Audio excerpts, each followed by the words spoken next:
नमस्कार, आपनारा देखছেন गौर टीवी। आमी आपनादेर संगे सुदीप्त। चोख राखबो आजकेर खबरे। काठ फैक्टरिते विध्वंसी अग्निकाण्ड, पुड़े छाई कयेक लक्ष टाकार काठ।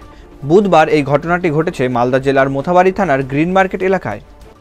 জানা যায়, এদিন মোথাবাড়ি গ্রিন মার্কেট এলাকার এক কাঠ ফ্যাক্টরিতে বেলা ১টা নাগাদ হঠাৎ করেই দাউ দাউ করে আগুন জ্বলে ওঠে। স্থানীয়রা কিছু বুঝে ওঠার আগেই আগুন বিধ্বংসী রূপ ধারণ করে।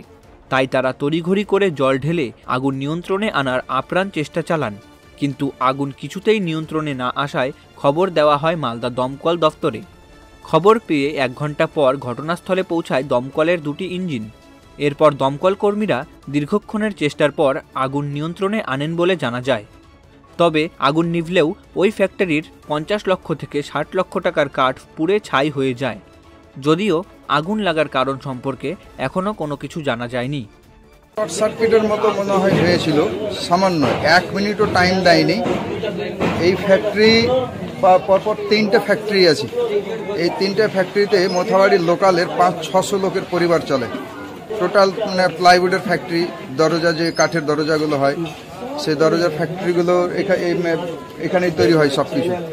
এখানকার লোকাল ছেলে ২০০-৩০০ ছেলে বালতি করে জল ঘন্টার পর ঘন্টা ঢালার পরে ফায়ার ব্রিগেড আসে, মোথাবাড়ি পুলিশ প্রশাসন ঘন্টার পর ঘন্টা থেকেছে। আগুন নিয়ন্ত্রণে চলে এসছে, তবে এখনো সম্পূর্ণ হয়নি। সন্ধ্যা পর্যন্ত সব ক্লিয়ার হয়ে যেতে পারে। চলে যাচ্ছি পরবর্তী খবরে।